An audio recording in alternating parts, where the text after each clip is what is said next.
আমেদাবাদের বিমান বিপর্যয় থেকে শিক্ষা নিয়ে দমদম বিমানবন্দর কর্তৃপক্ষ এয়ারপোর্ট লাগোয়া অঞ্চলগুলিতে বিমান ওঠানামার ক্ষেত্রে সতর্কতা স্বরূপ নিচ্ছে একাধিক পদক্ষেপ জানিয়ে বিমানবন্দর সংলগ্ন এলাকার বেশ কয়েকটি পৌরসভাকে ইতিমধ্যেই নোটিশ পাঠানো হয়েছে। সূত্রের খবর, যেখানে বলা হয়েছে বিমানবন্দরের 20 কিলোমিটার ব্যাসার্ধের মধ্যে কোনো বিশাল আকারের বহুতল নির্মাণের ক্ষেত্রে এবার থেকে লাগবে বিমানবন্দর কর্তৃপক্ষের ছাড়পত্র, তাছাড়া মিলবে না অনুমতি। মধ্যমগ্রাম, নিউ ব্যারাকপুরের পাশাপাশি বিধাননগর এবং উত্তর দমদম পুরসভা এলাকা রয়েছে কলকাতা বিমানবন্দরের ফানেল এরিয়ার মধ্যে, অর্থাৎ যে পথে বিমান ওঠানামা করে।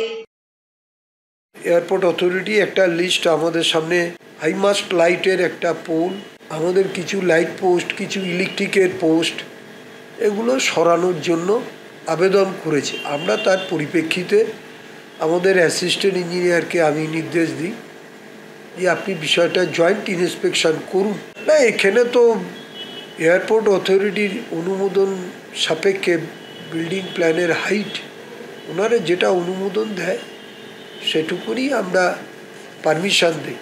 আমাদের মধ্যমগ্রাম মিউনিসিপ্যালিটির মধ্যে এরকম দোতলার বেশি এয়ারপোর্ট ফানেল জোনে সেটা নেই। জানা গিয়েছে মধ্যমগ্রাম পৌরসভার 26, 27 এবং 28 নম্বর ওয়ার্ডে দোতলার বেশি উঁচু ভবন করার ক্ষেত্রে নিষেধাজ্ঞা রয়েছে। বিমানবন্দর কর্তৃপক্ষের পাঠানো নোটিশ অনুযায়ী এবার থেকে বিমানবন্দরের 20 কিলোমিটার ব্যাসার্ধের মধ্যে কোনো বহুতল তৈরি করতে গেলে আবেদন করতে হবে বিমানবন্দর কর্তৃপক্ষের কাছে। অনলাইনে আবেদন করা যাবে। সেই ছাড়পত্র পাওয়া গেলে তবে ভবনের প্ল্যানে অনুমোদন দেবে সংশ্লিষ্ট পুরসভা। এখনো পর্যন্ত সবচেয়ে বেশি 45 মিটার উচ্চতা পর্যন্ত ভবন করতে দেওয়া হয়। এবার সেই উচ্চতাও নিয়ন্ত্রণ করা হতে পারে বলে সূত্রের খবর। তবে বিষয়টি নিয়ে মধ্যমগ্রাম পৌরসভার পৌরপ্রধান নিমাই ঘোষ জানান, বিমানবন্দর কর্তৃপক্ষের দেওয়া লিস্ট অনুযায়ী কিছু হাইমাস্ট লাইটের পোস্ট, কিছু ইলেকট্রিক পোস্ট, এগুলি সরানোর জন্য। এরপরে অ্যাসিস্ট্যান্ট ইঞ্জিনিয়ার সহ একটি বিশেষ দল তৈরি করে পৌরসভার তরফে বিষয়গুলি খতিয়ে দেখে পর্যবেক্ষণের নির্দেশ দেওয়া হয়েছে। প্রতিনিয়ত প্রতিদিন সারা রাত্র ব্যাপী আমাদের যে মধ্যমগ্রামের যেটা ফানেল জোন আছে, দিন রাত সবসময় প্লেন আপ ডাউন করে। আমাদের এখানে যেটুকু ওদের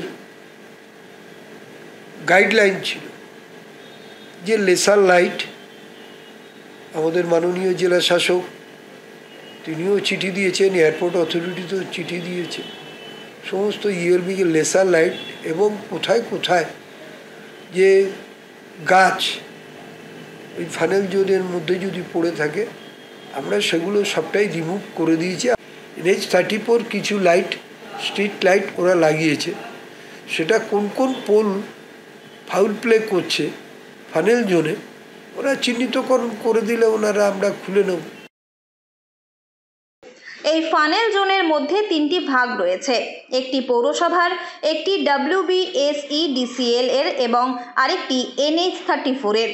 মূলত সুকান্তনগর থেকে বিটি কলেজ পর্যন্ত এই জোনকেই বিশেষভাবে নজরে রাখা হচ্ছে এক্ষেত্রে। তবে কিছু ক্ষেত্রে অনুমতি নিয়েই উঠছে প্রশ্ন। যারা অতীতে অনুমতি নিয়ে 5 তলা বিল্ডিং করেছেন তাদের যদি বিল্ডিং ভাঙতে হয় সেক্ষেত্রে ক্ষতিপূরণ কি হবে? যদিও ইতিমধ্যে সেই বহুতল চিহ্নিত করা কোনো তালিকা এখনো হাতে পাননি পৌরসভা বলেও জানান CIC সুভাষ ব্যানার্জি। সেটা আমরা এয়ারপোর্টের নো অবজেকশন নিয়েই করেছি। এয়ারপোর্ট তখন নো অবজেকশন দিয়েছে, সেটা 5 তলা বাড়ি যদি হয় তারও নো অবজেকশন দিয়েছে। এখন যেমন 3 তলা বলেছে 30-35 ফুট কিলোমিটা করতে পারেন, সেই রকমভাবে হয়েছে।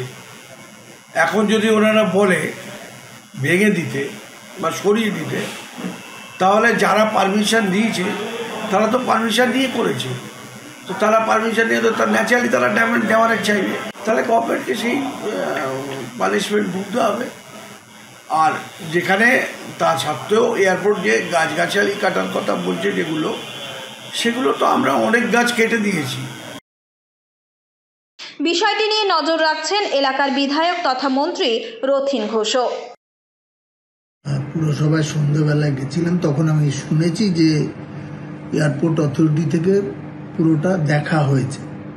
ওদের কাছে একটা এই ধরনের চিঠি এসছে যে 20 কিলোমিটার্সের মধ্যে যে বাড়িঘর হবে নির্মাণ, সেক্ষেত্রে এয়ারপোর্ট অথরিটির এনওসি নিতে হবে। যদিও মধ্যমগ্রাম পুরসভায় এনওসি ছাড়া কিন্তু প্ল্যান দেয়া হয় না। আমাদের যেহেতু একটা ফানেলিং জোন আছে, প্রায় যেখানে 10 মিটার অবধি হাইট আর কি অ্যাপ্লিকেবল, সেখানে পার্টিকুলার 2-3টে ওয়ার্ড আর নিউ ব্যারাকপুরের কিছু অংশ যেখানে কিন্তু এই ধরনের বাড়ি অনুমোদন হয় না। উত্তর 24 পরগনা থেকে রুদ্র নারায়ণ রায়ের রিপোর্ট, লোকাল 18 বাংলা।